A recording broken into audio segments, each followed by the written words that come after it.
How many discounts does USAA Auto Insurance offer? Too many to say here.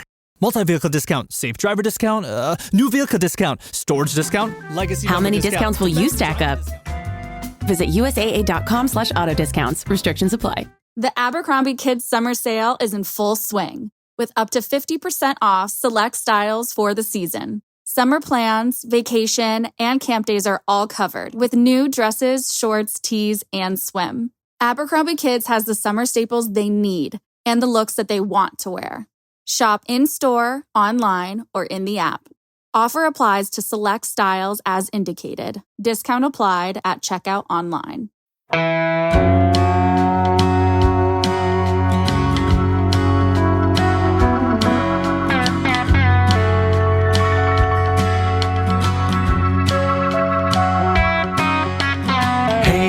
Hey, where you been? Buckeye Talk is about to begin. Hey, come on in.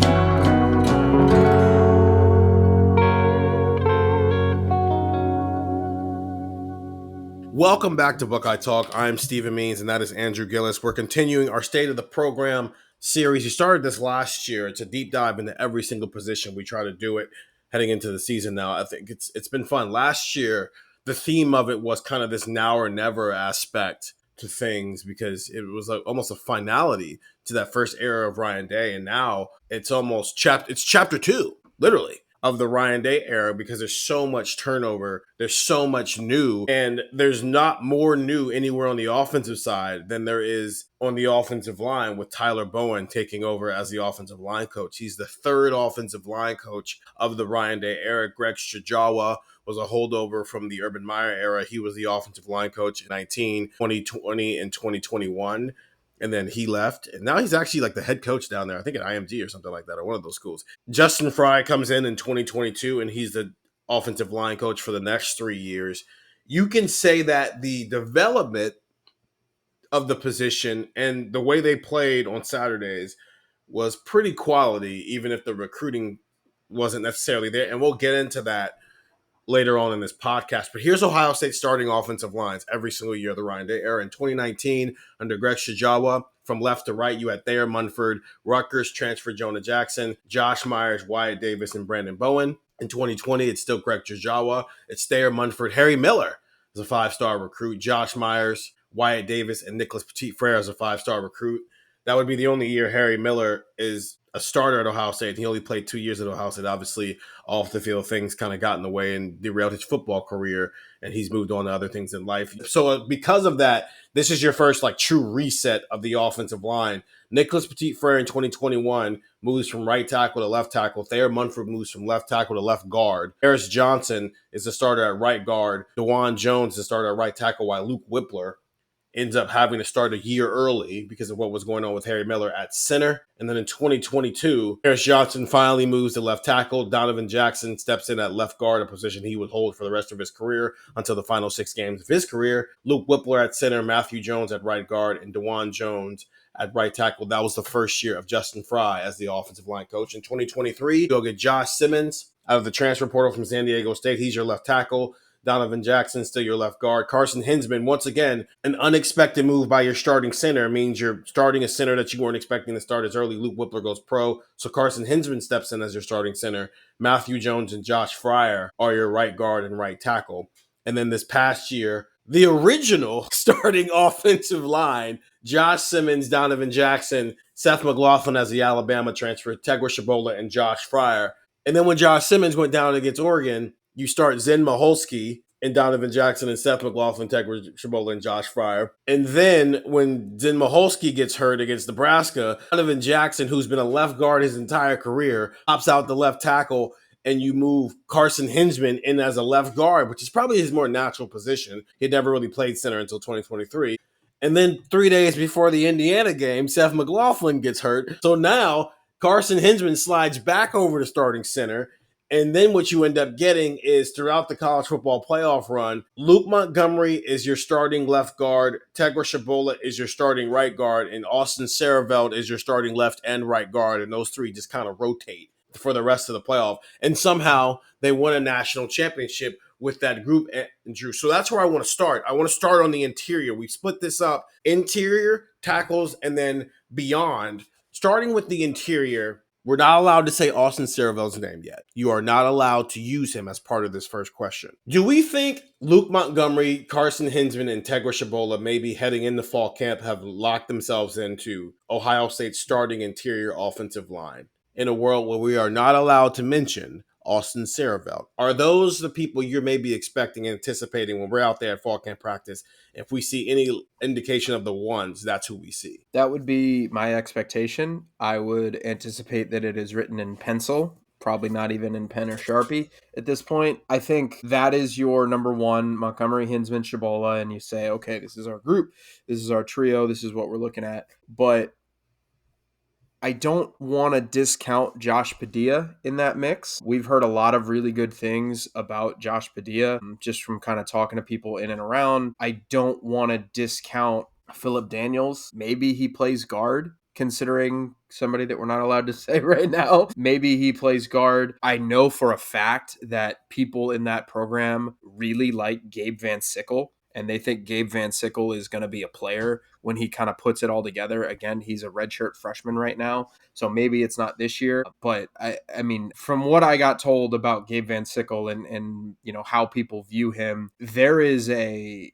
belief in that program that he's going to be really, really good one day. So I think Montgomery, Hinsman, and Shabola is definitely your most likely trio. They're all fourth-year guys, or excuse me, Montgomery's a third-year guy. Hinsman and Shabola are fourth-year guys. So you've got some experience on that group, especially considering, you know, what they had to go through at the end of the year and kind of a trial by fire. So just with the experience, with the ability, that to me feels like the starting trio. I mean, maybe you had room to experiment if Ohio and then Grambling State and then a bye week and then Texas are on the schedule. But you also open against Texas, and I think veteran play and experience is going to be really, really big. So that's why I think it's going to be those three. But I do not want to discount some of those other guys that I've mentioned, because we have heard from a lot of different people. I mean, Seth McLaughlin talked about it at the Combine, where he was like, Josh Padilla is going to be really, really good. And, you know, like I said, you know, people in that program have talked to me about Gabe Van Sickle, and,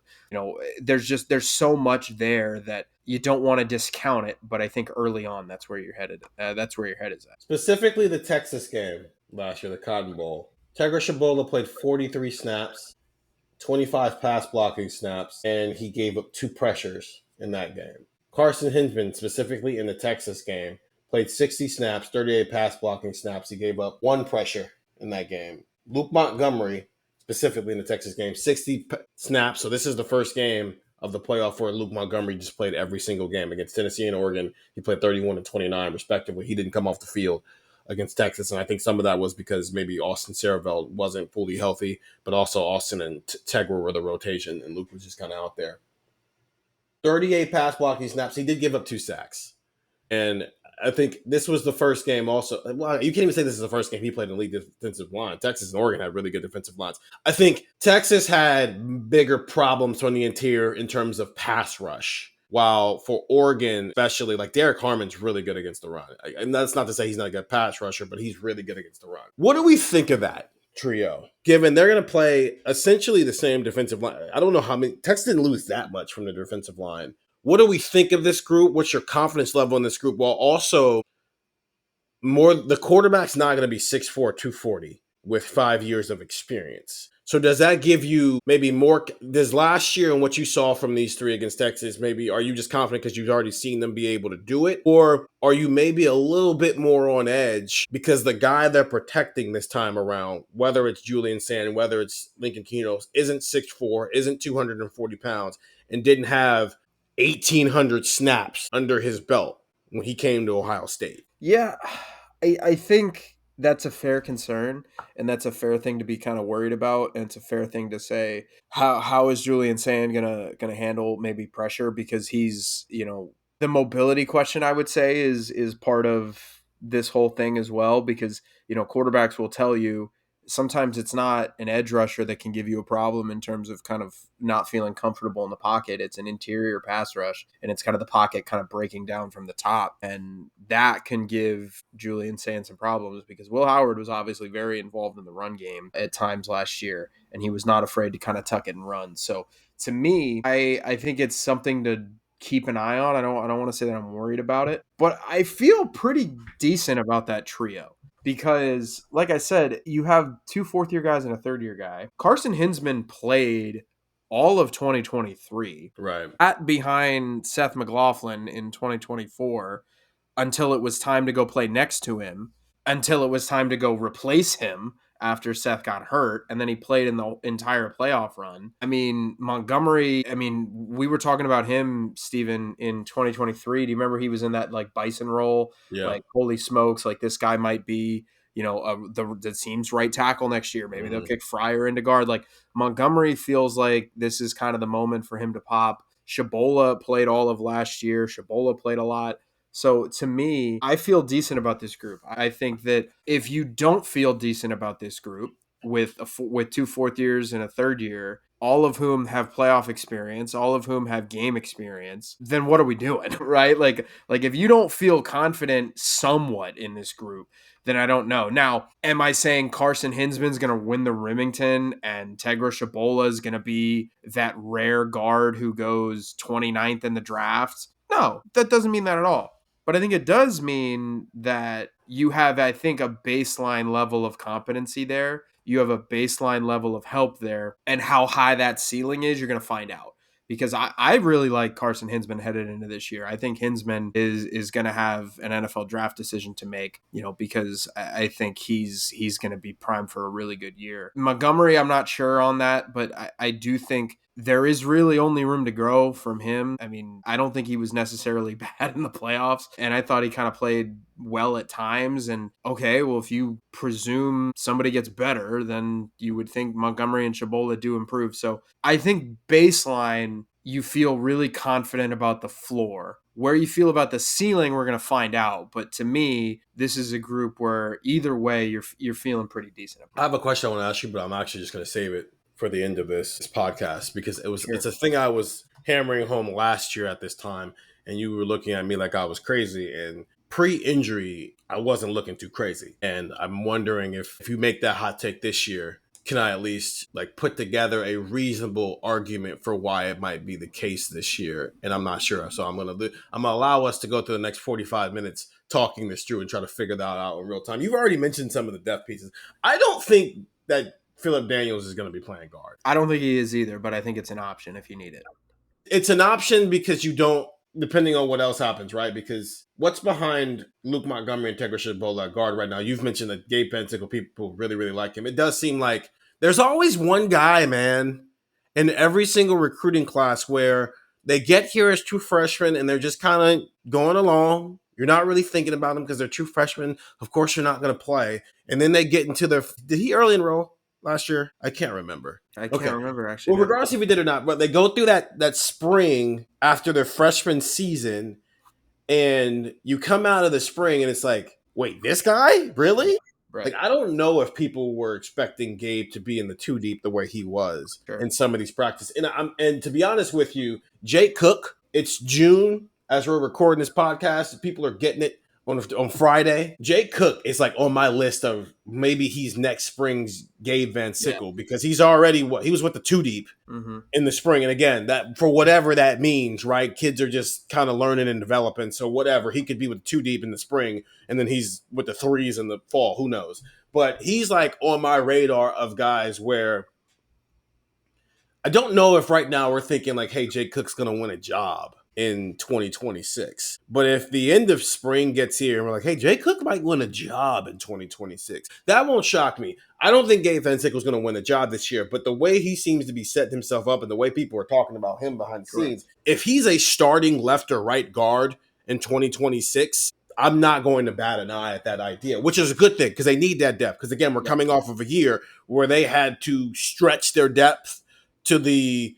furthest edges of society to win a national championship. So that is something that you want to pay attention to. Javon McFadden, the other interior guy here, where I mean, it's a development year for him, but can that guy push to maybe be in the 2 deep as well? But it's just, and then Josh Padilla is the backup center right now. Yeah. But just because you're the backup center doesn't mean that you can't go in that guard, We right? saw that last year.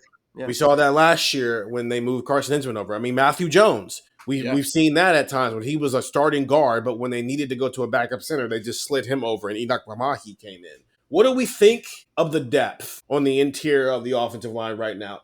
Right now, we haven't seen fall camp. We've seen 15 spring practices, and we've been out there for day camps seeing players walk around in shorts and a T-shirt and going, whoa, you've been in the weight room. You look ready to play college football. If you got Josh Padilla and you got Gabe Van Sickle as like potentially the next guys up at the interior, and you've got Luke Montgomery, Tegra Shabola, and Carson Hinzman, what do we think of the depth of the interior of Ohio State's offensive line heading into fall camp? I think you have to really like those two, Josh Padilla and Gabe Van Sickle. Yeah. Now, does one of the Armstrong twins make a run for that other guard spot in the 2 deep? Now, I mean, like, look, I think, if you have an injury at guard, I think it's pretty clear that you're either, putting in Padilla or he who shall not be named. Well, not even. I wasn't even going to say that. I was going to say maybe again. That to me is where Daniels plays at guard if you need him, like if you need him in the 2 deep. But I think the pecking order there would be Padilla, Van Sickle, Daniels in probably that way. Again, maybe he who shan't be named slides down, and you feel comfortable with Daniels at right tackle. Like there's a bunch of different options, but I think that is a good place to be when you're talking about the interior specifically. Because, we saw last year, Josh Padilla in this year's scenario would have had to play. Like if Carson Hinzman blows his Achilles like Seth McLaughlin did, Josh Padilla is stepping into play. And maybe you lose another guy, and then all of a sudden Gabe Van Sickle is stepping into play. Like you need definite playable guys. And I think this was a Justin Fry comment where you want to have like 8 to start camp, and then by the end you have like 10 because you need a 2 deep. I don't think it's worth getting into the Jake Cook, Javen McFadden kind of category there, because with all due respect to those guys who, I've heard good things about Jake Cook from people around that program, just kind of talking about how he's acclimated and how he's kind of physically transformed in the last year and how he's really looking better and better and better and better and better every practice. Mm-hmm. All due respect to them, if we're talking about Ohio State starting like their 10th and 11th linemen, which was even worse than last year we're probably in a national title. It's just with all, like, I'm sorry. Like if they're down to their 3rd center, their 2nd right guard, and their 3rd left guard, it's over. Like it's just not going to happen. So it's not worth that discussion, but it rarely is. And that's why I think you feel really good about it, because Padilla and Van Sickle give you options. And then for your 3rd guy in the 2 deep, like I would not be surprised if Phillip Daniels is rotating at guard in that mix because of, 1, somebody that we're not going to talk about right now, and 2, somebody else on the edge who you might just feel better about than Daniels as a tackle. So maybe that's your trio on the interior. And if that is your 6, that's a good job. That is a nice group that you go into the season and go, you know what? If things happen, because as we talk, Ohio State's offensive line, they had 2 season-ending injuries last year, which is obviously like not good. You also need to kind of bake into account that might not happen again, but you might miss a guy you might lose a guy for 2 weeks. You might have a guy out of the lineup because other positions on Ohio State's roster had that. Cody Simon was out early in the year last year. Tyleik Williams was out, and they had to use their depth. And they had to use their depth at a bunch of different places. Okay, well, on the offensive line, you might have that. Carson Hinzman might sprain his ankle. Luke Montgomery might strain a shoulder, and you need to play somebody for 3 weeks, and that might be your case. And if that's the 3 that you're throwing out there, yeah, you're okay with that. I'm going to save the Phillip Daniels conversation for later on because I actually want to kind of pivot some things here. But for starters, they're not winning a national title if they're playing their 3rd string offensive line. But if there's a school who's going to win a national title playing their 3rd string offensive line, it's going to be this school because they've done it twice already. Okay, they've won the championship with their 3rd string quarterback, and they won a championship playing their left guard at left tackle. So look, man, if anybody's going to do it, then I guess it's going to be Ohio State. So you know what? I take that back. If Ohio State, no, I don't want to say that. I'll say it this way. If Ohio State has 4 offensive linemen abducted by aliens coming out of the Wisconsin game, I'm hammering home. You should bet Ohio State's winning a national title.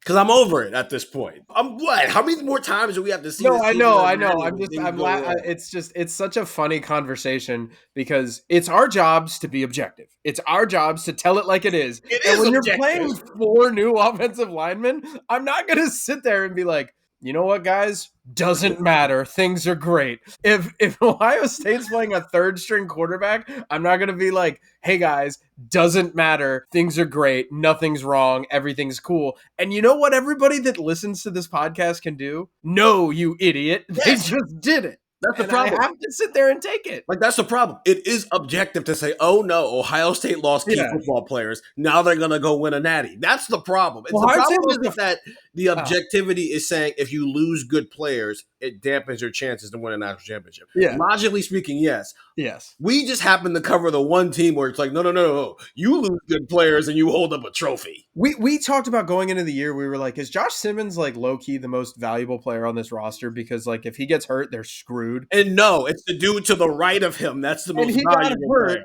He got hurt, and then Donovan Jackson was fine, like health-wise.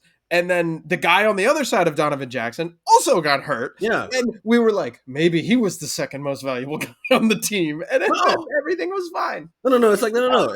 We're talking around. It's the guy between those two guys who got hurt who was the most valuable. Okay, let's talk about the guy we're not allowed to talk about, Austin Siereveld. I am starting to feel the way about Austin Siereveld that Stefan feels about Arvell Reese. Austin Siereveld last year played 495 snaps. They played 274 pass blocking snaps. 307 of those snaps he played were at left guard, and 188 of them were at right guard.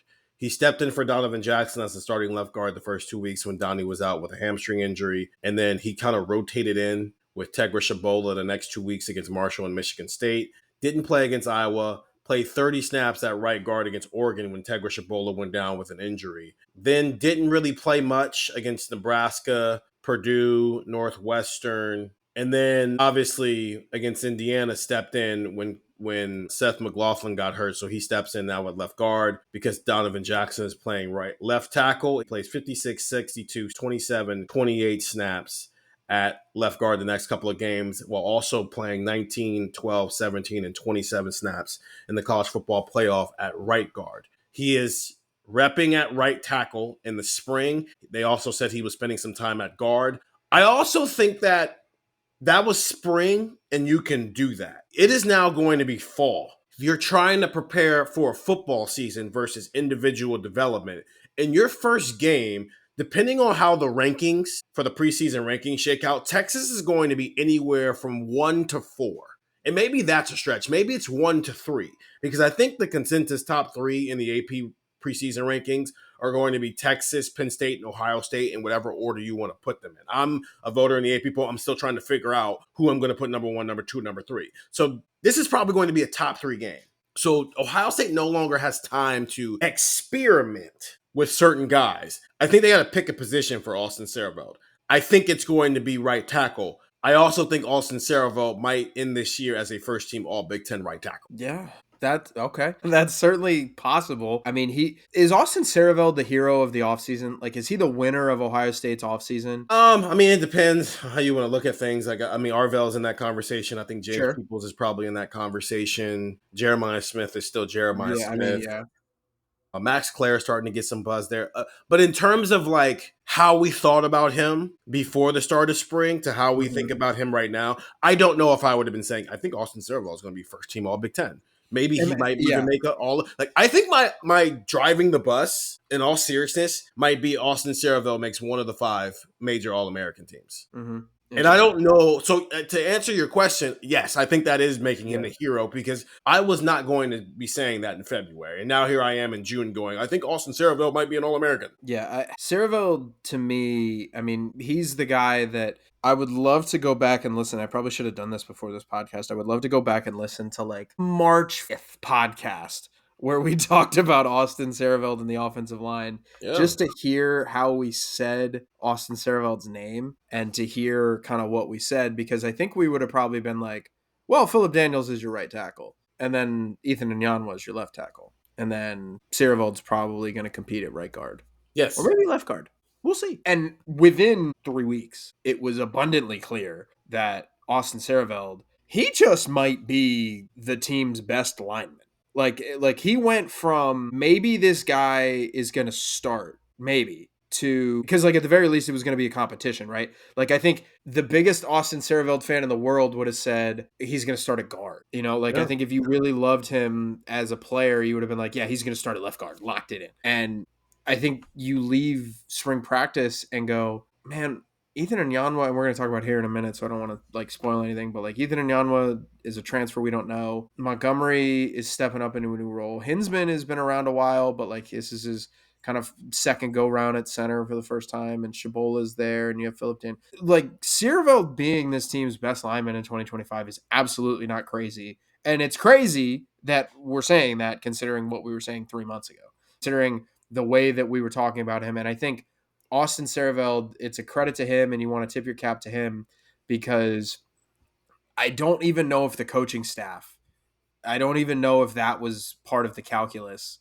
at the end of the regular season, or at the end of the playoff run, I should say, when they beat Notre Dame and they're walking off the field. I don't know if Ryan Day is thinking we've got a future all Big Ten right guard in Austin Siereveld, or excuse me, right tackle in Austin Siereveld. I don't think that was part of the calculus. And he had such a great offseason that now he's genuinely maybe their best offense. The problem is I think it actually was. So here's the thing with Austin Siereveld. Here's why I think he might be an All-American this year. I go back to his recruiting profile. You look at a guy who was rated outside the top 300, and I think you automatically dismiss him in terms of what his ceiling is going to be. That can happen sometimes, and that's why those players and coaches constantly say, once you get on campus, those ratings and those stars stop mattering anymore. But because we are dealing with that information that we've been dealing with since he was in high school, you go, guy outside the top 300, he's going to be pretty good one day. He might be a starter, but he's probably going to be a depth piece. So you have to look at the context of things. His recruitment came down to Ohio State, Alabama, and Notre Dame.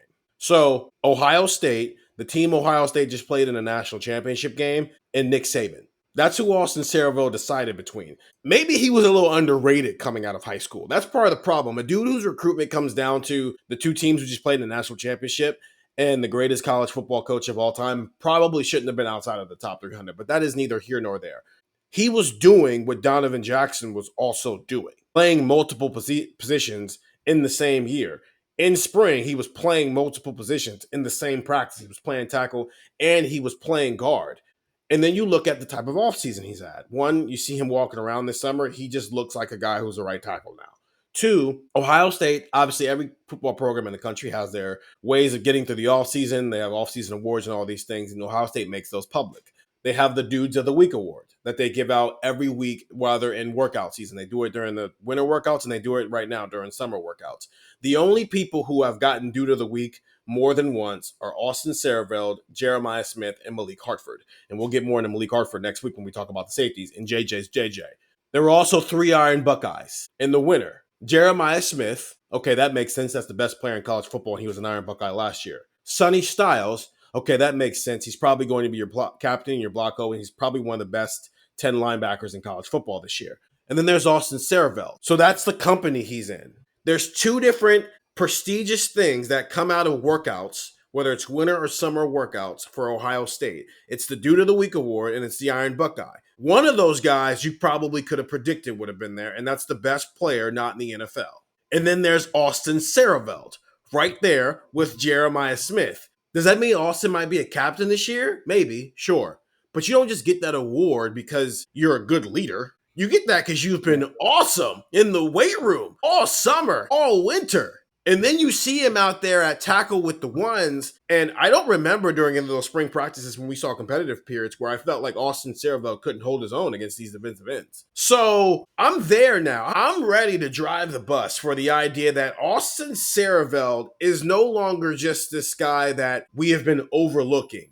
And now he's this guy that, hey, let's shine a light on Austin Siereveld, because he might be in the running for a truly breakout season to where we get to the Penn State game and we're going deny Dennis Sutton against Austin Siereveld. Who's going to win that matchup?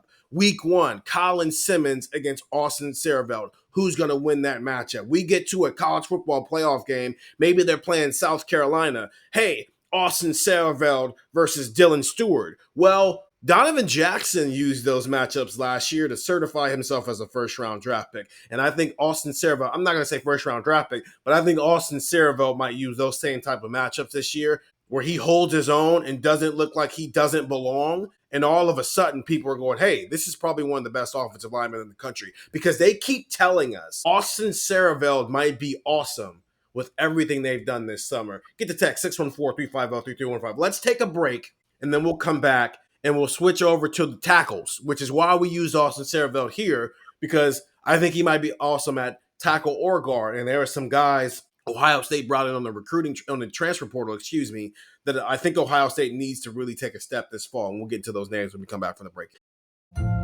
This episode is brought to you by PetSmart. Stop by for Yappy Hour with your pet at PetSmart. Save $5 on walk-in grooming services like nail trims, ear cleaning, brushing, and more. No appointment needed every weekday from 2 to 6 p.m. And while you're there, Yappy Hour includes exclusive in-store deals like 25% off pet toys. Visit services.petsmart.com/grooming to learn more. The Disney Plus Hulu Max bundle. It's the ultimate bundle for an unbelievable price. Plans starting at $16.99 a month. Get it and watch Marvel Television's Ironheart on Disney Plus. I want to build something iconic. A new season of The Bear on Hulu. We can make people happy. And The Epic, a Minecraft movie on Max. Anything you can imagine is possible. The Disney Plus Hulu Max bundle. Plans starting at $16.99 a month. All these and more now streaming. Terms apply. Visit DisneyPlusHuluMaxBundle.com for details. And we're back here on Buckeye Talk. Stephen Means and Andrew Gillis. It is State of the Program series once again. Right now, we're discussing the offensive line to close out the offensive week. We'll switch over to the defensive side next week, where we'll start with the defensive line and go on the linebacker. So far, you've heard myself and either Stefan or Andrew, and a lot of that is just because guys are taking vacations right now. Monday's pod with defensive line will just be Stefan and I. And then after that, it's going to be all three of us because everybody's going to be available for podding. No more, two-man pods, because then you can get a lot of different discussions. And then people go, no, this person's wrong. I agree with this guy. No, this guy's wrong. I agree with that guy. Both of you are idiots. I have my own opinion on this matter. Best case scenario, worst case scenario for Ethan Onianwa. And then I'll actually take out the realistic part because we can get to that in a minute. What is the best case scenario for Ethan Onianwa as Ohio State starting left tackle, which all spring they already started that process of turning him into their left tackle. He was one of the few people on Ohio State's offensive line who wasn't cross-training at multiple positions. I think the best case scenario is that the size and the physicality transfers over. I think that Onianwa being your left tackle that is a all Big Ten level player is not crazy. I think you see him walk through the door and go, he's bigger than my front door. And you kind of map out just how big he is. I mean, I think he's listed at like 6'6". I don't believe that. I think he's bigger than that. So, to me, when you look at his future here, the best case scenario is that one is he sticks at left tackle, but two is that you have a genuine, this guy is on a Josh Simmons level trajectory where he comes from the group of five. Because remember, Simmons came from San Diego State, and San Diego State, again, he was playing right tackle there. Onianwa comes over to Ohio State, and he's just awesome. And he was their left tackle last year, and he played pretty well. And he's just one of those guys to where you say, oh, well, this is a second-round draft pick. Maybe this is a first-round draft pick. Like, that's the best-case scenario, because when he gets in front of these scouts at the combine, and when he gets in front of these coaches and everything like that, and they see 6'6", like 340, 330, whatever he's going to end up at. I know he dropped a bunch of weight when he got to Columbus. Like, when he loses that weight, that to me is going to be really, really important. So Onianwa, to me, the ceiling for him is kind of unmatched. The ceiling for him is he's one of the best tackles in the country. We're talking about him going first or second round because of that. And that to me is the best case scenario. So I'm looking at Josh Simmons in his 1 year at San Diego State as a starter. As you mentioned, he was playing right tackle, played 799 snaps, 404 pass blocking snaps. He gave up 4 sacks, 24 pressures, and he had 17 penalties. Ethan Onianwa, in 4 years at Rice, he was a 3-year starter, and he was a starter at right tackle in 22 and 23, and then they flipped him over to left tackle in 2024. And he's also sprinkled in like 50. So he's played 1,655 right tackle snaps, 567 left tackle snaps. He's also sprinkled in a little bit of guard. He played 15 snaps at right guard and 6 snaps at left guard, which I'm sure were just probably jumbo packages. So in 2,249 offensive snaps and 1,342 pass blocking snaps, he gave up 14 sacks, 91 pressures, and 13 penalties. Josh Simmons was really penalty prone at San Diego State. He was really penalty prone at Ohio State when he showed up. I mean, you remember those couple of weeks? I think he had like 5 penalties in 4 weeks. Right. But I think he calmed down throughout the year. He cut his penalty. He did. Oh, he did. And that's so we're going to get into worst case scenario here with Onianwa in a second, and I want to bring that up. So I'll save it. Josh Simmons had 17 at San Diego State in 2022. He had 8 in 2023 at Ohio State, and he only had 1 in 2024. Granted, he only played 306 snaps. So like he had 14. He had 4 more penalties in 2022 alone than what Ethan Onianwa had in 3 years as a starter and like 800 more snaps. He's not penalty prone. So okay, that's one thing that Tyler Bowen's not going to have to coach out of. Right. Ethan Onianwa is getting through penalties. Ohio State, some of that might be how much faster does Ohio State play than last year? Are they going to play at the same pace they played last year? Are they going to play faster? Because that's typically, when you start playing fast, that's sometimes when those false start penalties can happen. The pressures, I mean, he gave up 9 pressures in 2024 when they moved him to left tackle. I think Ethan Onianwa is better than Josh Simmons in terms of the Ethan Onianwa that got to Ohio State in spring of 2025 is better than the Josh Simmons who got to Ohio State in the spring of in the summer of 2023. I think we're already starting off higher on the totem pole to can this guy get to first round status than what they had to do with Josh Simmons. One, because he got 15 extra practices in the spring, but also he had more experience when he got here. He was also just a better player, and the numbers show that. So because of that, I don't think it's unrealistic to say, can you just go beat Josh Simmons, who was the 31st pick in the NFL draft, and probably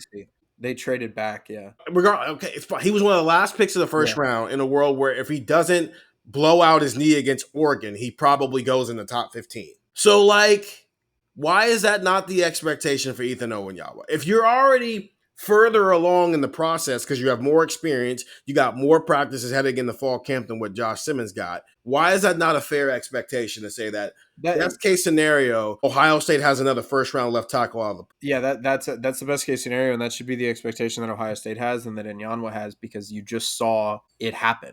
You just saw that take place, right? Like, you just saw a guy come from the group of 5 to be your starting left tackle, and he was really good, especially by the end of his Ohio State career. So to me, that should be the best case scenario, and that's the expectation for Onianwa to be that type of player, because you saw it. Now, I think there is a question, like, that is a reasonable one, of just, was Josh Simmons being, was Josh Simmons just kind of a diamond in the rough that you needed to kind of dust off a little bit, and once you did, sure, he found his calling? And is maybe Ethan Onianwa more of a finished product, and is this kind of maybe there's less room to grow, but his floor is higher when he shows up? You know what I'm saying? Like, if that argument makes sense. But yeah, like, first round pick is not crazy for Onianwa, just when you look at the size, the physicality, the offense he's going to play in, that's not crazy. I think if I had to push back on my own argument, because Josh Simmons had less experience, there's always that idea of what you're talking about, diamond. There's maybe some things that are a little bit untapped, while Ethan Onianwa, I think, is a lot more like Seth McLaughlin, in that there's a lot about him that's already a finished product. Can you maybe buffer up some of the smaller, finer details? And if you combine that with he's in a better environment than he was at Rice, which you can feel how you want about the bad snaps that Seth McLaughlin had at Alabama, he didn't have any of those at Ohio State, at least not in a way that was consistently a problem. And so when you hear things like it was the snapping issue might not have been on the center, it might have been on the quarterback, you can believe that a little bit more because you separated them, and all of a sudden Seth McLaughlin's the best center in the country And the only reason he didn't get drafted is because he tore his Achilles in November. And so you don't know when he's going to be able to play football for you. And so maybe Ethan Onianwa is some combination of those two where, I mean, he's 6'6", 50 something pounds. And he's got the experience Seth McLaughlin have. So maybe there isn't as high to climb in terms of maximizing his ability. But if you just clean up a couple of things here, put it in a new environment, you get the best possible version of that. And maybe Ohio State has another Josh Simmons, which quite frankly, Ethan Onianwa hitting a gear that maybe you didn't think he could get to is a lot more important for Ohio State in 2025 than it was for Josh Simmons. Josh Simmons needed to be competent because they didn't have options. But especially in 2024, he just needed to be very, very good because you still had a veteran quarterback who, again, is 6'4", 240 pounds, and was a little bit more mobile. If we think Julian Sand at 6'1", 206 pounds is going to be the starting quarterback, his backside's got to be locked up, literally, because you don't have the same run threat, which means pass pro becomes all that more important. So that's, I think, if Ethan Onianwa can turn into a guy where he only gave up, 9 pressures and 1 sack last year, if he only gives up 9 pressures and 1 sack at Ohio State, Julian Sands and JJ are going to have a field day. Yeah, I would say, I think the counter to push back kind of on the optimism side of things is, I know one of the knocks against Onianwa is handling speed rush. Right. And that is something that he has definitely kind of struggled with. And that is something that, I know teams are probably going to try to test. And like, I would not be surprised. Like, if I'm Texas, I'm moving Colin Simmons around. Because I want to find the matchup. All right, are we going after Siereveld, who's making his first start at right tackle? Or are we going after Onianwa, who's a veteran guy who's played left tackle but is making his first start at Ohio State at this level? That, to me, is something that Onianwa might be, something that you're maybe not even concerned about. Maybe you're just curious about. I mean, he only had 1 penalty, so you mentioned that. The thing that I'm curious about, if I'm Ohio State and just me, is how Onianwa handles the difference of speed and the difference of talent from going from Rice to Ohio State. And it's a little bit different. I know Ohio State's going to play some teams that are not good and that are like Rice quality teams, but it's a little bit different when you play Texas and when you play Penn State and when you play Michigan and when you play, Illinois and when you play other teams who are going to be in the top 25. Compared to, all right, man, you have a 4-game stretch of Houston, Army, UConn, and Navy. That's different. I don't think it's wrong for us to be optimistic about Onianwa. I don't think it's wrong for somebody to say, just because the last time you went and got a group of 5 tackle to be your left tackle doesn't mean you go get a group of 5 tackle every year, right? No. I think most people would say, I would prefer we don't have to go get a Rice and San Diego transfer to be our tackle. I would prefer Carter Lowe as our left tackle. I would prefer that we have Felix Ojo as our left tackle. I would prefer guys that we've gotten in-house that we've built our left tackle because, we don't have to hit the portal every year for a guy who's making that transition. I'm gonna push back on that later. Okay. We're about to live in a new era, and I don't think that's completely the wrong approach in the world where it does feel like, especially at tackle right now, tackles are charging high prices that I'm not sure are always worth paying. But we'll get into that later. He has played Texas before. He played 52 snaps against Texas in 2023 at Rice. Obviously, Texas wins the game because they're better, but played 31 pass blocking snaps. He gave up 2 pressures, and that's it. Just 2 pressures the entire game.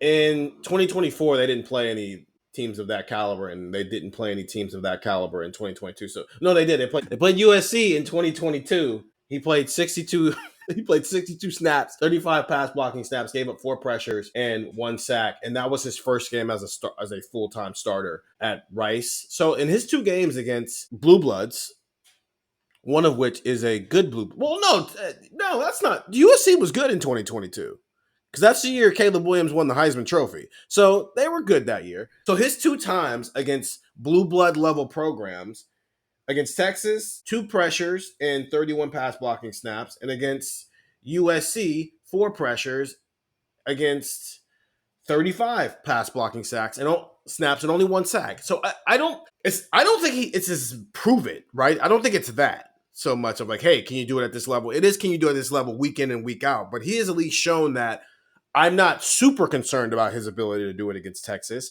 but I do think, unfortunately, because they're playing Texas week 1, the speed rush thing, because 6'6", 260 is, I mean, 6'6", 360 is still 6'6", 360, right? That's not, you're not built to handle, I'm 6'3", 35 pounds, and I run a 4.4. Excuse me, I'm going to get your quarterback now. So unfortunately, the main question is speed rush from him, and he's going to have to answer that question very, very quickly here. But he at least has 2 games as a full-time starter that if we really wanted to, we can go rewatch the Rice and Texas game, the Rice and USC game, and see how he handled those things. And see how we can apply that to now he's at Ohio State with guys who can maybe scheme up some of this stuff. Phillip Daniels, and we kind of mentioned him on the guard thing. What if he's not a starter? And I'm changing the prompt I sent you because you brought him up as a guard. What if he is not a starter? Is that a bad thing? I don't think it's a bad thing necessarily. I mean, he's a third-year guy. Now, is he not a starter because he's not good enough? Or is he not a starter because Siereveld, offseason hero, and Hinsman, Montgomery, Shabola are your interior guys? Because he's not starting at left tackle. So I think it depends on how you frame it, right? It's Phillip Daniels, backup, or Phillip Daniels. You know what I'm saying? You could say the same sentence, but it just depends on the framing of that issue. So to me, that is your kind of baseline of just, okay, is he a guy who's just in this program as depth who can be that kind of swing tackle? Like, it feels like there's always one of those guys where it's like, all right, is he guard? Is he tackle? Like last year it was Shabola where we were talking about him kind of in that manner of just, hey, if you need him to kick out to tackle, like right. Daniels to me could be that guy. So if you're like, you know what, man, it's his first year at Ohio State. We got good depth on the interior. He's a guy that can play right tackle if we need it. He's a guy that play left guard if we need it, right guard if we need it. But he's probably just going to stick on the right side, and we have options there. I don't think that that's a huge problem. I don't think that that's a terrible issue, even though you went out and you got him in the portal, and even though you made it a point to bring him in, because Austin Siereveld made that push. Like, if Ohio State felt this way, the way that they do now about Austin Siereveld on January or whenever they brought in Phillip Daniels, I think it was actually before because it was during the play. Phillip Daniels took his visit prior to the Tennessee game. So if Ohio State felt as good as they feel about Austin Siereveld on December 10th, is Phillip Daniels at Ohio State? Yes. Okay. They needed the depth. Sure, but that's the thing. But that's exactly my point. They needed the depth. So I don't think it's necessarily a problem if you're talking about Phillip Daniels as a depth player because Austin Siereveld did that, because you have the interior guys at that level. Now, I do think he's somebody that, I mean, if Onianwa gets hurt, are you putting Ian Moore at left tackle? Are you sliding Siereveld over? I don't know. But Ian Moore is probably your first guy off the bench if Onianwa gets hurt. All right, well, if Siereveld gets hurt, well, Daniels is probably going to tackle. Like, you got options there. Okay, well, if a guard gets hurt, does Siereveld slide into tackle and Daniels go to right tackle because that's your best combination? Because Sierveld's at right guard now. Like, Daniels gives you that versatility that you badly need. Yeah, they would have brought him in regard. Offensive line is not a position that's getting benefit of the doubt right now. Of like, we believe in this guy enough to not have to go. No. That's also not the world you're living in right now. Right now, the only position groups where that automatic, no doubt, benefit of the doubt is being used in terms of we don't even need to go look is wide receiver. Mm-hmm. Everywhere else right now, you have to at least look, even if you come back and don't see anything that you like. I think that next tier is where linebacker and cornerback are right now in terms of you don't even have to look. Maybe safety too, because Malik Hartford seems like he's had a really good offseason. But wide receiver, and then that next level down is like linebacker and corner in terms of we don't have to look every offseason. Because even quarterback, they have a pretty loaded quarterback room. They have 2 5-stars and a third-year guy. But if DJ Lagway would have hopped in the portal, I don't know, you have to at least like explore DJ Lagway. You have to entertain it. Yeah, even if you don't do anything about it. Ian Moore and Carter Lowe. Ian Moore is probably a certified 2. Carter Lowe is pushing himself to be a 2. Carter Lowe looks like he's going to be a starting left tackle one day. That dude, he looks the part. He was listed at like 360 pounds in the spring. He's not 360. He is maybe more like. No, he told me he's down to like 330 something, 320, like 320. Okay, so he's dropped some weight. He's dropped a lot of weight. Take another 12 pounds off and put it back on in muscle, and that guy's going to be ready to go in 2026. 2025, I think, for both of these guys, and if you don't, unless you disagree, I guess we can leave it at this. This is a depth year for Ian Moore and allowing Ohio State to feel more confident in their backup tackles if they have to go to them than they felt last year when it was Zin Maholski and George Fitzpatrick, putting yourself in a world where if you have a doomsday scenario like you had last year, you don't feel like you need to move a guard to tackle. You can just slide one of those tackles up. And for Carter Lowe, this is a let's go win a job in 2026. I think that's fair. I think Ian Moore, his expectations should be, I want to be the first offensive lineman off the bench. Yeah. Because, if an interior guy gets hurt, maybe you're saying, if it's, I'm assuming it's not a center. Oh, well, then I want them to have to say, we're going to slide Siereveld down and I'm going to play tackle because that's our best five. That's what Ian Moore should want, to be the first tackle off the bench. Carter Lowe, I think his expectation should just try to be to get into the two deep, to try to make it Onianwa and Lowe at left tackle, and either Siereveld and Daniels, or Siereveld and Moore, or whatever the combination is on the right side. That doesn't concern Carter Lowe. And Carter Lowe should be fighting for basically, like you said, a place in the two deep, to where when Ohio State goes to whatever bowl game they go to this year in the playoff, and we have that open media availability, I should be coming on the podcast or subtext and have a story about Carter Lowe's development because we think that guy's Ohio State's 2026 left tackle. That should be the expectation for Carter Lowe. Okay, let's take a break and then let's talk about some more bigger issues. Stuff, right? Close out this pod here on Buckeye Talk. I think you're on mute. Workday starting to sound the same? I think you're on mute. Find something that sounds better for your career on LinkedIn. With LinkedIn Job Collections, you can browse curated collections by relevant industries and benefits, like flex PTO or hybrid workplaces, so you can find the right job for you. Get started at linkedin.com/jobs. Finding where you fit. LinkedIn knows how.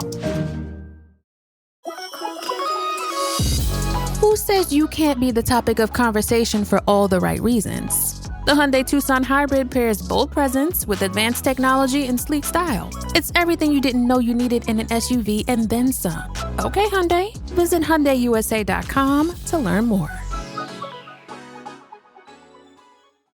And we're back here on Buckeye Talk. Stephen Means and Andrew Gillis breaking down Ohio State's offensive line heading into 2025 and beyond. Okay, so I've gone back in recent weeks and listened to some of the pods we were doing back when the world was falling apart. Well, at least the Ohio State football world was falling apart after the loss to Michigan. I was like, wait a minute, do you mean COVID? What are you talking about? I mean, yeah, those are fun pods. I was very hot on some of those pods. Necessarily, right? I don't think I was out of line on what I was saying, but it was very hot. Granted, I also asked Ryan Day flat out, did you think Justin Fry was doing a good job at recruiting, developing his position group and whatnot? So I want to look back on the Justin Fry tenure. And the failures are on the recruiting trail. The success was in April, though. You had two of your guys go in the first round. Third guy who probably, I think, would Seth McLaughlin have been like a third-round pick if he hadn't torn his Achilles? No, I think he was probably, I remember he did an interview with Cincinnati media, and he was saying that he was kind of being told fifth round, sixth round. Well, like that's and then he was just kind of sitting on his phone being like, what in the world's going on? No, for sure. But like that, he was being told that while he had a torn Achilles. I'm saying in a world where this dude won the Remington. No, I think this was kind of baked in with that. I don't really, like, to be completely honest, to Seth, and like you know how highly I think of Seth. Like, yeah. I don't know if he's a third round pick. Okay. Without him. I think he's a day 3 guy, even with a healthy Achilles. Okay. But regardless. But either way, he's a draft pick, no doubt. Like, no, he's an undrafted free agent who I'm not even sure. Is he going to make a team simply because we don't know when he's going to be able to play football? He tore his Achilles in November, and he's an offensive lineman. He might be a publicist guy, right?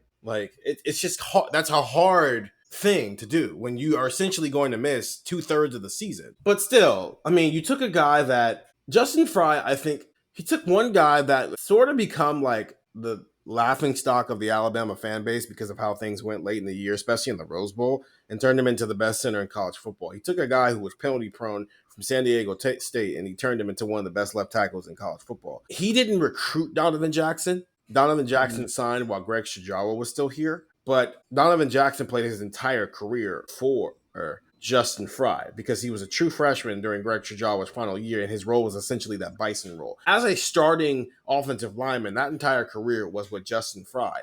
And Justin Fry maximized Donovan Jackson. He was a former 5-star recruit who became an All-American and a first-round draft pick, who also was asked to do something that he didn't have to do. If he wasn't comfortable doing it, he didn't have to do it, but he did it.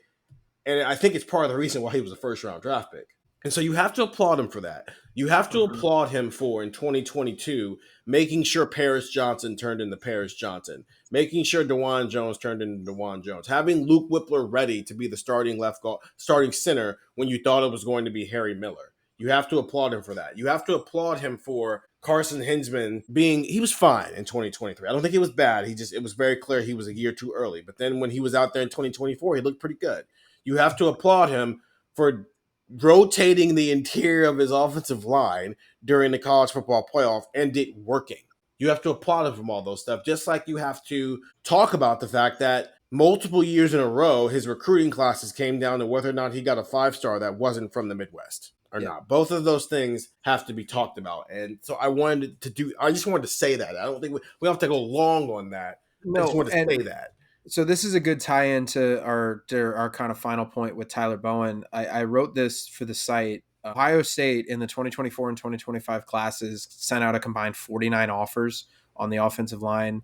In 2026 and 2027, they've already sent out a combined 69 offers. So they've sent out 29 more offers. And again, the 2026 class rising seniors, the 2027 class rising juniors. Yeah. So there's still a long way to go. And Ohio State is very clearly casting a wider net under Tyler Bowen. I remember one of our texters, again, like 614-350-3315. I think they had decent reason because they were like, I think it was right after the season ended. And they were like, what? Tyler Bowen sucks again? And now he was great. And now it was kind of like, I can't handle this flip-flopping. And I don't think it's crazy because it is a very interesting conversation. It is very much a duality of man conversation with Justin Fry. He deserves a heck of a lot of credit for the room that he put together in the circumstances that he had. Because like you said, Josh Simmons, I mean, there's more minute stuff too. Getting that offensive line ready to go to play Penn State when it felt like that program was reeling. It's not just the playoff. Like Donovan Jackson, forget the whole, like, we're just going to throw him at left tackle and kind of hope for the best. You had you had Carson Hinzman play at your left guard. And that could have been a mess too, because that's the guy when you're like, all right, we need experience there. And he's the guy for the silent count in that loud stadium and blah, blah, blah. Like the way that he coached those guys up, he deserves a ton of credit. He deserves a ton of credit for that. The development of some of those guys was really good. The way that offensive line just kind of held together, because we talked about it in that playoff run. The offensive line kind of collapsing was not it was not outrageous for us to suggest going into that Tennessee game that the line was just not going to hold up and Ohio State was in a lot of trouble because of it. Because, yeah, I know Ohio State had a terribly called game plan against Michigan. Mm-hmm. Yeah, I know they didn't do the right things against Michigan. They didn't call the game the right way. Ryan Day, Chip Kelly. They also didn't get any push on that offensive line. And it's like, okay, well, yeah, they're playing 2 first-round draft picks. Okay, they're going to play good players in the playoff too, and this line got obliterated by them. Kenneth Grant and Mason Graham at Michigan. And then to get them ready deserves a lot of credit. But I think where Ohio State fans definitely like Tyler Bowen and where Tyler Bowen has definitely shined is that wide net. And that kind of leads us into the Tyler Bowen conversation because, I mean, Ohio State, I wrote this again for, one of our stories earlier in the week. Ohio State has sent out a bunch of different offers. Tyler Bowen, he did not offer kids like right after camp. Like you saw that throughout camp, a receiver gets an offer, a DB gets an offer, a linebacker gets an offer, a running back gets an offer. Tyler Bowen kind of held steady. Yeah, but you have to do that. Like they're offensive linemen, you got to go review the film and whatnot. So like I get what you're trying to.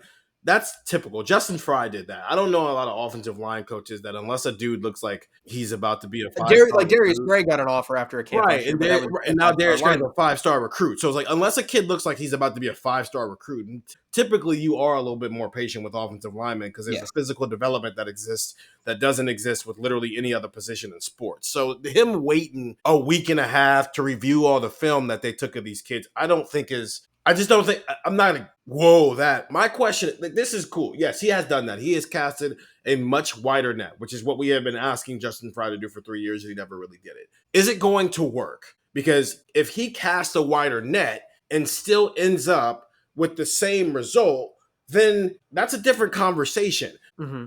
Which is why I want to bring in the idea of, I don't think casting a wider net has to always just mean you offer more people on the recruiting trail anymore. In fact, I think that sometimes kind of defeats the purpose. We now live in a world where the portal has to be a part of your plan. So yes, you have to get Carter Lowe because he lives 2.5 hours from you.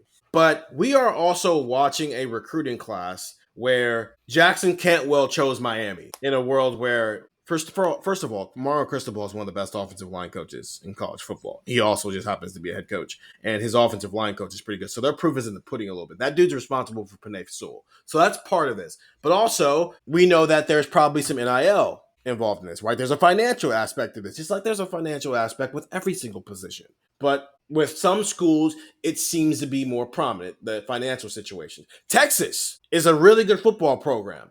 They are also right now in a position, just like Ohio State is, to maximize the financial side of this thing, which is why it feels like Felix Ojo might not leave home, which is why, who's the kid's name, the defensive end who just committed to Texas after he was committed to Oregon? Richard Wesley. Richard Wesley is now committed to Texas. So because of that math, where it feels like you're losing out on these 5-star offensive linemen, where sometimes it feels like you lost out because you're not going to pay that price. And I don't blame Ohio State for not paying that price. I don't blame any program for looking at a 17-year-old offensive lineman and going, I'm not paying that number for a guy who's not going to be ready to play for me for 2 years. When instead, I can get someone on the back end. I think it's okay as long as Ohio State keeps getting Carter Lowe's and it feels like you're in the mix to go get Felix Ojo. You're in the mix to go get Emmanuel Iheanacho, in the mix to go get Jackson Cantwell's and whoever else is highly rated in this class that they might get. But if you told me that Tyler Bowen's philosophy, Ohio State's philosophy is, we're going to go recruit Darius Gray. We're going to go recruit Felix Ojo. We're going to go recruit the high-level players. But we're also going to make sure that Maxwell Riley and Sam Greer don't leave Ohio. We're also going to get some development pieces like Tucker Smith. But also, December's going to roll around. Some of these guys are going to be in the portal. The portal's only going to get more wild and wild. And they save some of that money instead of giving it to the 17-year-old who's not going to play for 2 years. They use it when they have to pay a kid's buyout in the transfer. I don't think that's a negative. I don't think that's a bad way to approach offensive line recruiting in a world where right now that position is driving the price up on the recruiting trail. And I don't always think it's worth paying that price. Well, I think that's a fair point, but I would also point to the 2025 class. Ohio State landed Carter Lowe, who's number 60, Javen McFadden, number 356, and Jake Cook, number 455. Yeah. Ohio State already has Sam Greer, 109, Maxwell Riley, 127, and Tucker Smith, 662. I think you could already make a case that, like, Tyler Bowen's 2026 class is better than Ohio State's 2025 class. Like, with Riley, Greer, and Smith compared to Lowe, McFadden, and Cook. I don't think that is nuts to say, especially like when, like with the rankings, but then also like when you talk about the players, when you talk about Greer and those guys, like I don't think that that's crazy. And then you land one or two more guys like that to me is the wider net, because while I understand what you're saying, Ohio State landed 4 in 2023. Luke Montgomery, Josh Padilla, Austin Siereveld, Miles Walker. 4 in 2024. Ian Moore, Gabe Van Sickle, Devontae Armstrong, Deontay Armstrong. And then 3 in 25. Lowe, McFadden, Cook. That's 11 guys in 3 years. I don't think you're off base with you do need to explore the portal. And you do need to kind of have that as part of your recruiting strategy. I do think, however, 11 guys in 3 years is too little. I think that what we're probably just going to end up like just concluding on is there's probably a happy medium to what we're talking about. Like, That's what probably there's probably a level presenting here. You need more than Justin Fry brought in, but that doesn't mean that you're going to bring in a bunch of 5 stars. You need more than what Justin Fry brought in numbers wise, and you need to include the portal in that conversation. You need to explore every avenue. And that's, you're bringing up, they had 11 guys. The reason why is because they weren't exploring every avenue. It's like, no, this is the net I cast, and I'm going to get guys from this list, or I'm not going to get guys from this list. And then spring's going to roll around and I'm going to realize, oh no, the room is not where it needs to be. I need to go get the guy from San Diego State, hoping the guy from San Diego State turns into something and hoping the guy who's going to turn into something from San Diego State is available after we've gone through 15 spring practices. That was the problem with Josh Simmons. Him working out, kudos to everybody involved. The problem was, what if Josh Simmons wasn't there in the spring portal? Yep. Because think about it, we're having that conversation with the defensive tackle depth right now. There wasn't someone to go get in the spring portal. So now the conversation, and you'll hear more about that on Monday with Stefan and I, the conversation is no longer, it can't be, no, you didn't get somebody in the spring portal. Well, Ohio State's defensive tackles aren't going to be good behind Edric Houston and Caden McDonald. No, the conversation now is, okay, you got through spring practices, came to the conclusion that the depth behind these two guys isn't good enough. Let's go explore the portal. Oh, the portal's not good enough? The guys the caliber of guy that we would have gotten out of the portal is already on our roster. So now the conversation has to shift to, it wasn't good enough in the spring. There was nobody to upgrade it in the spring portal, which means that Jason Moore, Tywan Malone, and Will Smith better bring it. Mm-hmm. And that is where Ohio State in 2023 would have been if Josh Simmons was not in the portal still at the end of the spring. It would have been, oh no, Josh Fryer, Zen Maholski, George Fitzpatrick better bring it. And that's what you can't have. You cannot have situations, because everybody's not going to pan out, right? That's just normal. Like, we can't sit. Maxwell Riley, Sam Greer, and Tucker Smith are not all going to be All-Americans here. And if they are, future Steven is tipping my hat to you. Yeah. But that's just not, like, it's a numbers game. Not everybody's going to turn out to be one of the best players in the country. So what are you doing as a plan?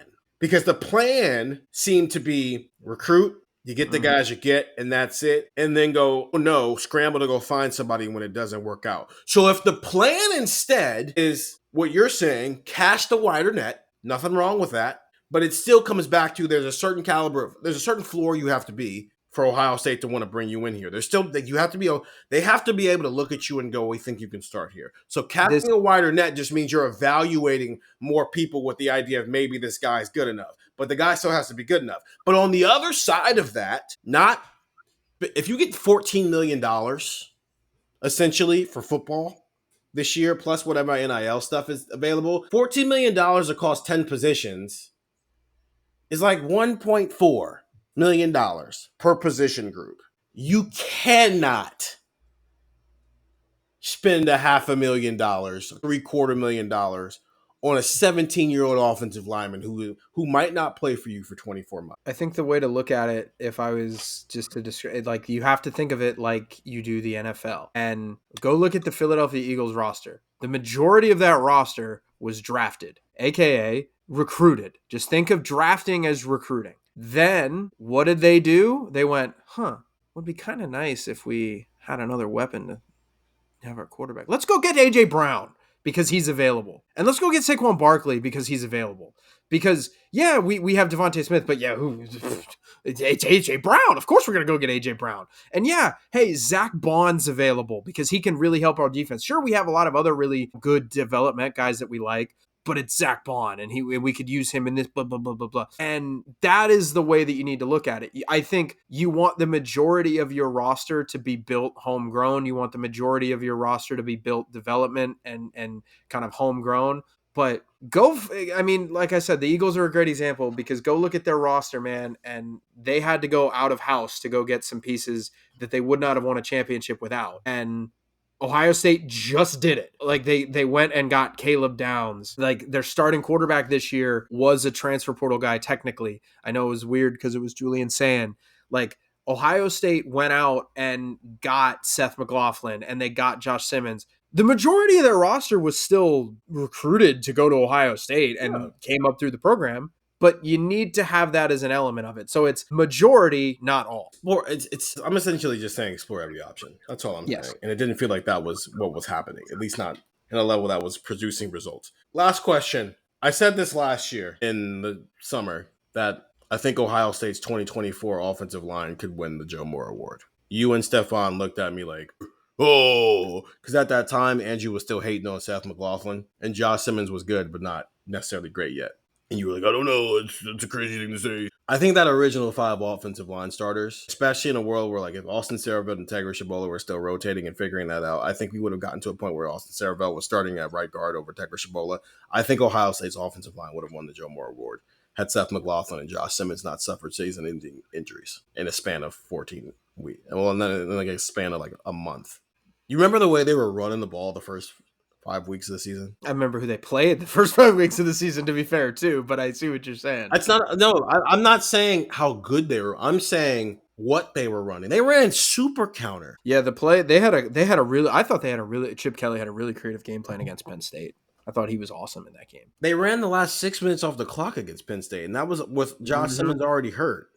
Yep. So remember who they played the first 5 weeks of the season. They ran the ball like that against Oregon. Then Josh Simmons got hurt, and the defense forgot how to get stops. I think they would have won the Joe Moore Award had they not gotten hurt. It's tough, but it is what it is. They won a national championship anyway. So right now, if I'm projecting Ohio State starting offensive line, my projected offensive line right now, I'll post about this in the next couple of weeks here. Ethan Onianwa at left tackle, Luke Montgomery at left guard, Carson Hinchman at center, Tegra Shabola at right guard, Austin Siereveld at right tackle. That's my projected starting offensive line. We just talked for an hour and 15 minutes about Ohio State's offensive line. Would I be wasting my breath to attempt to make a case for why Ohio State could win the Joe Moore Award in 2025? I don't think you're wasting your breath. I think the goal for this unit should be to be a Joe Moore Award finalist. Yeah, that's a goal everywhere. Is it realistic? I think it's realistic. Okay. I would caution because Ohio State, we're talking about Ohio State winning an award for having the best offensive line in the country. Ohio State might not have the best offensive line in the conference. Penn State's offensive line this year is going to be a war machine. Yeah. Notre Dame's offensive line this year is going to be a war machine. Like those are I think. Right, but okay, I don't want to make this a conversation about comparing them to other people. I want to make this a conversation about how good do we think Ohio State's are. Like we get, like, there's competition to win awards. We get that. I think if I had to put a realistic expectation on it, I think Joe Moore Award finalist is reasonable. Okay. Anything else, I'm pumping the brakes. I'm backing off the gas because Onianwa, Montgomery, Hinchman, Shabola, Siereveld. I think you like that unit a lot. And I think that they can do a lot of great things. And I think especially with that passing attack, they're not really going to be facing a lot of heavy boxes. So the idea of them being really good is there. I'm gonna caution against saying they're going to be the best offensive line in the country. I don't love it yet. I think I loved it last year, and I convinced myself, and then it was playing out in my face. And then Josh Simmons had to be carted off the field in Eugene. And then Seth McLaughlin popped his Achilles 3 days before they played Indiana. Well, not even 3 days. It was like that Tuesday. So because of that, I don't love it. I think they have a chance to have a really quality offensive line. I think the pass pro is going to be a lot more important versus last year. I think the ability to run the ball, given the fact that you had 2 of the best running backs in the country. I think this year you have arguably the best passing receiving core in the country with 2 5-stars and a potential first-round draft pick in Carnell Tate and then Max Clare. I just don't love it yet, so I'm going to allow this to continue to play out. 614-350-3315, 2-week free trial, $3.99 after that. Projected offensive line starters, Ethan Onianwa, Luke Montgomery, Carson Hinchman, Tegra Shabola, and Austin Siereveld. Let me know how you feel about that. Can you wrap your head around that idea, or is it very, very early and maybe you don't love it quite yet, that idea that Ohio State could have a Joe Moore Award caliber offensive line in 2025. That'll wrap up our offensive side of our State of the Program series. Next week, we'll be back with the defensive side, talking about Matt Patricia, talking about Larry Johnson, James Laurinaitis, Tim Walton, and Matt Guerrieri, as this defense heads into a new era under a new defensive coordinator and a lot of new stars all over the field at all 3 levels of that defense. 614-350-3315 for Andrew Gillis. I'm Stephen Means. That was Buckeye Talk.